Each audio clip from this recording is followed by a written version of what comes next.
முக்காவாசி பேர் பாஜகவை சேர்ந்தவர்கள், இந்து அமைப்புகளை மட்டுமே சேர்ந்தவர்கள் இல்லைன்னு சொல்லி அமைச்சருக்கு சேகர்பாபு அவர்களுக்கு சில விஷயத்தை நான் தெளிவுபடுத்த விரும்புகின்றேன்.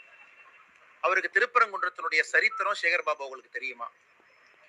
1926 சுதந்திரத்திற்கு முன்பு இதே பிரச்சனை இங்கே வரும் பொழுது அங்க இருக்கக்கூடிய சப்பார்டினேட் ஜட்ஜ் ஒரு தீர்ப்பு கொடுக்கிறாங்க. திருப்பரங்குன்றம் கோயில் எந்த டவுட்டுமே இல்ல, தேவஸ்தானத்துக்கு சொந்தம். மலை யாருக்கு சொந்தம்? அந்த பகுதிக்குள்ள அரசு நிலங்கள் இருந்து அரசுக்கு சொந்தமான 1926 கொடுக்கப்பட்ட தீர்ப்பு என்பது மிக தெளிவா இருக்கு. திருப்பரங்குன்றத்தை பொறுத்தவரை அது முழுமையா கோயிலுக்கு சொந்தம். அது 1926 அப்பீலுக்கு போறாங்க ஹைகோர்ட். 30 நாள் சபார்டினேட் ஜட்ஜில் நடந்த ஒரு என்கொயரி, ஒரே நாள் ஹைகோர்ட்ல இருவரும் சமாதானமா போங்கன்னு சொல்றாங்க. 1931 ஃபைனல் பிரிவி கவுன்சில், அதான் highest law of the land. Privy council என்ன சொல்றாங்கன்னா, இது மிக தெளிவாக, இது முழுமையாக சபார்டினேட் ஜட்ஜி கொடுத்திருக்கக்கூடிய தீர்ப்பை ஏத்துக்கிறோம், இது முழுமையா கோயிலுக்கு சொந்தம். அதோட பிரச்சனை முடிஞ்சது. அதன் பிறகு ரயில்வேஸ் அந்த கோயில் இருக்கக்கூடிய பாறையெல்லாம் உடைச்சு அதை மைனிங் பண்ண முற்பட்ட பொழுது கூட திருப்பரங்குன்றை கோயிலுடைய அத்தாரிட்டிஸ் அதை தடுக்கிறாங்க. நான் சொல்றது ஆங்கிலேயர்கள் காலத்துல. இன்னைக்கு ஆங்கிலேயர்கள் இந்து மக்களுக்காக தற்காத்த ஒரு கோயில இப்ப இருக்கக்கூடிய அந்த திராவிட கும்பல், குறிப்பாக திராவிட முன்னேற்ற கழகம் அதை கொடுப்பதற்கு தயாரா இருக்கிறது தான் வேடிக்கை. அதனால சேகர்பாபு அவர்கள் முதல்ல இதெல்லாம் பேசுறதுக்கு முன்னாடி 1931 பிரிவி கவுன்சிலுடைய தீர்ப்பு எடுத்து ஒரு படிக்கட்டும். இன்னைக்கு புதிதாக இன்னொரு மதத்தை சார்ந்தவர்கள் இத பிரச்சனை ஆரம்பிக்கிறாங்க.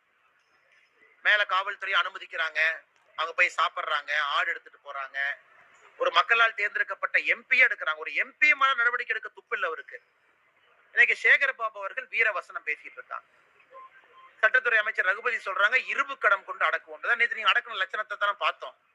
தமிழ்நாடு ஃபுல்லா உங்க காவல்துறை எங்க போய் யாரை பிடிக்கணும்னா, சாதாரணமா பெண்கள்கிட்ட குழந்தைகள்கிட்ட யாரு தவறு பண்றாங்களோ அவங்கள போய் பிடிக்கணும். அந்த காவல்துறைய பாரதிய ஜனதா கட்சி கிட்டத்தட்ட 350 பேருக்கு மேல வீட்டுல நைட்டு 2 மணில இருந்து காவல்துறை அங்க போட்டு அவங்கள கைது பண்ணி வச்சிருக்கிறீங்க.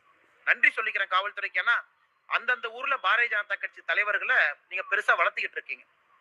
தெருவுல எங்க ஆளுகளை பெரிய ஆள் ஆயிட்டு இருக்காங்க. போலீஸ் 10 பேர் கைதா பண்ற அளவுக்கு நீங்க பெரிய ஆள் ஆயிட்டீங்களா? அதனால முதல்ல தமிழக காவல்துறைக்கும் முதலமைச்சருக்கு நன்றி சொல்லிக்கிறேன். நேற்று 350க்கு மேற்பட்ட இடத்துல தமிழக பாரதிய ஜனதா கட்சியை கைது பண்ணி வச்சதுக்கு. ஏன்னா நீங்களே பெரிய ஆள் ஆக்குறீங்க, மக்கள் நாயர்களா அவங்களை கொண்டு வர்றேன்.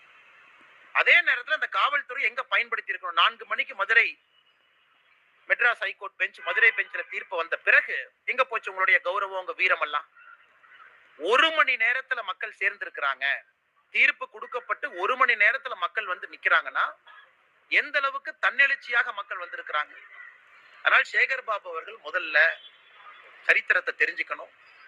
வெறும் காவி வேட்டியை கட்டிக்கிட்டு பட்டைய போட்டுக்கிட்டு நான் முருக பக்தன், நான் சிவபக்தன் சொல்லி தெரிஞ்சா மட்டும் பத்தாது. சேகர்பாபு அவர்கள் உண்மையான ஒரு சனாதன தர்மத்தை நம்பிக்கை இருக்கக்கூடிய மனிதர்னா, சனாதன தர்மம் இந்து தர்மம் வேறுபடுத்தாதுங்கண்ணா. இஸ்லாமியர்களாக இருந்தாலும் நம்ம சகோதரர்கள் தான்.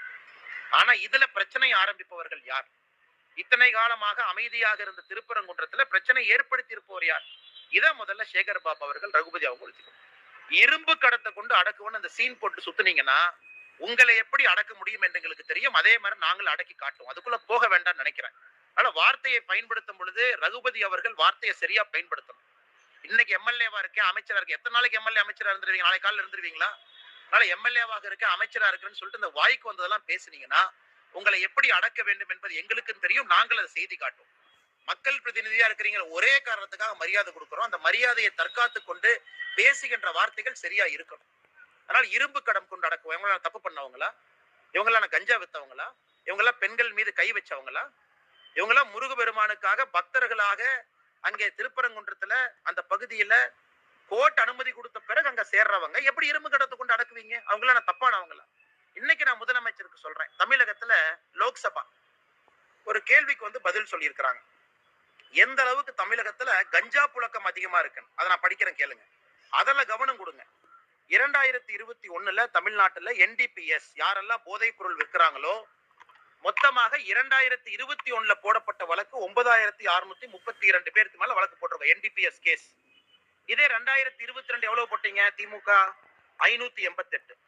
2023 எவ்வளவு போட்டீங்க? 421. 2024 எவ்வளவு போட்டீங்க? 113. வெக்கமா இல்லையா?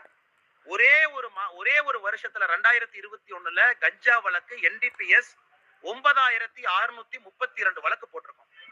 2022, 23, 24 3 ஆண்டுகளும் சேர்ந்து மொத்தமா போடப்பட்ட வழக்கு 1122.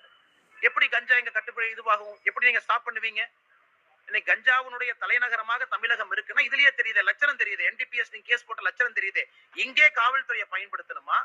அதை விட்டுட்டு 350 பிஜேபியினுடைய வீட்டுல போய் காலையில இருந்து நான் கைது பண்ணி சிறையில வைப்பேன். வெக்கமா இல்லையா உங்களுக்கு எல்லாம்? இதுல வீரவசனம் அமைச்சர் சேகர் பாபு அவர்கள், ரகுபதியை போன்றவர்கள் வெக்கமே இல்லாம வீரவசனம் பேசிக் கொண்டு தெரிகின்றார். அதனால இரும்பு கடம் கொன்று அடக்குவன்னு முருக பக்தர்கள் மீது கை வச்சீங்கன்னா நீங்க இருக்க மாட்டீங்க. நீங்க நான் தெளிவா சொல்ற கேட்டு, எங்களுக்கும் தெரியும் எப்படி உங்களை அடக்க வேண்டும், எங்களுக்கு தெரியும், பொறுத்துக்கிட்டு இருக்கும். தார்மீக ரீதியா கோர்ட் என்ன அனுமதி கொடுத்திருக்காங்களோ அதுபடி இது நடந்துகிட்டு இருக்கு. இத்தனைக்கும் நான் அந்த இடத்துக்கு போக கூட இல்லை. அதனால இரும்பு கடம்னு இன்னொரு முறை இந்த வார்த்தையெல்லாம் பயன்படுத்தி மிரட்ட பாத்தீங்கன்னா ரகுபதி அவர்கள் இருக்கிற இடம் அவருக்கே தெரியாது. ஆனா நான் அமைதியான முறையில அறவழி முறையில சொல்றேன், அமைச்சர் என்பதை தெரிஞ்சு சொல்றேன். இந்த மிரட்டுறது உருட்டுறதெல்லாம் கரைவேட்டி கட்டிக்கிற திமுக காரங்கிட்ட இன்ப நிதிக்கு போஸ்ட் அடிச்சு ஓட்டுறவங்க சொல்லிக்கங்க. எல்லாம் முருக பக்தர்களை பார்த்து அமைதியான முறையில் அறவழி அத்தனை பேர் சேர்ந்தாங்க. என்ன பண்ணாங்க? பஸ் உடைச்சாங்களா? தீ வச்சு கொடுத்தாங்களா? பொது சொத்துக்கு சேதம் விளைவிச்சாங்களா? அமைதியான முறையில பேசிட்டு போயிருக்கிறாங்க. அதனால தமிழகத்துல இன்னைக்கு பிரச்சனை உருவாக்குவது யார்? பிரச்சனையை உருவாக்குவது திமுக. இத்தனை காலமா சும்மா திருப்பரங்குன்றத்தை ஊதி பெரிதாக்கியது யார்? நவாஸ்கனி போறதுக்கு அங்க என்ன ரைட்ஸ் இருக்கு? அங்க போய் மாமிசம் சாப்பிடறதுக்கு என்ன ரைட்ஸ் இருக்கு? அதையெல்லாம் பார்த்து நீங்க கைது பண்ணீங்களா, நடவடிக்கை எடுத்தீங்களா? காரணம் அப்பீஸ்மெண்ட், மைனாரிட்டி கம்யூனிட்டி அப்பீஸ்மெண்ட் ஓட்டு எனக்கு வேணும், அப்பதான் அவங்க ஓட்டு போடுவாங்க. அதற்கு அக்கறை சொல்லக்கூடிய திராவிட முன்னேற்ற கழகம் அமைதியான முறையில இந்து பக்தர்கள் வந்தா, முருக பக்தர்கள் வந்தா ஏன் கை வைக்கிறீங்க? இதைத்தான் நான் திரும்ப கேட்கிறேன். அதனாலதான் விலாவரியா சொல்ல வேண்டிய ஒரு கடமை பிரிவி கவுன்சில் தீர்ப்புல இருந்து. அதனால காவல்துறை NDPS கேஸ் அங்க அனுப்புங்க. வெறும் 1122 கேஸ் போட்டு வச்சிருக்காங்க 3 வருஷத்துல. ஒரே வருஷம் 9632 அங்க போடுங்க, சந்தோஷப்படுறோம். அந்த வீரவசனத்தை பிஜேபி தலைவர்கள் மீது, தொண்டர்கள் மீது காட்டாது.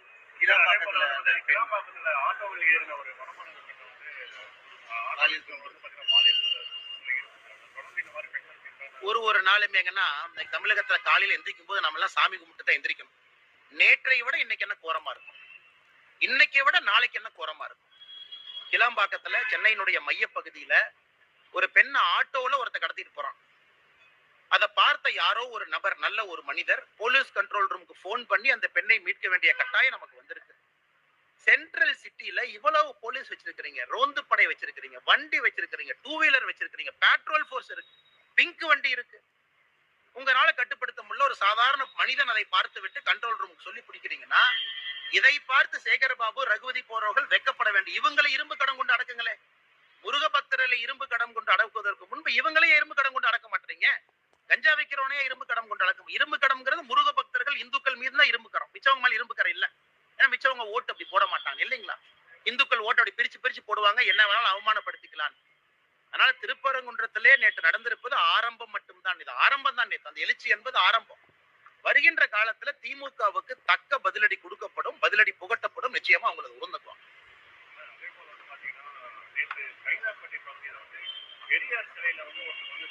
அது தவறுனே. நான் ஏற்கனவே சொன்னது போலதான், பெரியாரின் மீது உடன்பாடு இல்லை. கோயிலுக்கு வெளியே அந்த வாசகத்தை வச்சிருக்கிறாங்க, உடன்பாடு இல்லை. அதை எடுத்துட்டு போய் பொது இடத்துல வச்சிடறோம். பிடிச்சவங்க பாருங்க, பிடிக்காதவங்க போகாதீங்க. மக்கள் பாக்குற பொது இடத்துல வைக்காதீங்க. காமனா கவர்மெண்ட் சொல்ற இடத்துல எல்லா தலைவர் சிலையும் வச்சுக்கலான்னு தான் நாங்க சொல்றோம். அதற்காக ஒரு தலைவரை போய் நான் செருப்புல அடிப்பேன், அவமரியாதை செய்வேன், அவமானப்படுத்துவேன் என்பதில் எங்களுக்கு நம்பிக்கை இல்லை, ஏற்புடையதல்ல.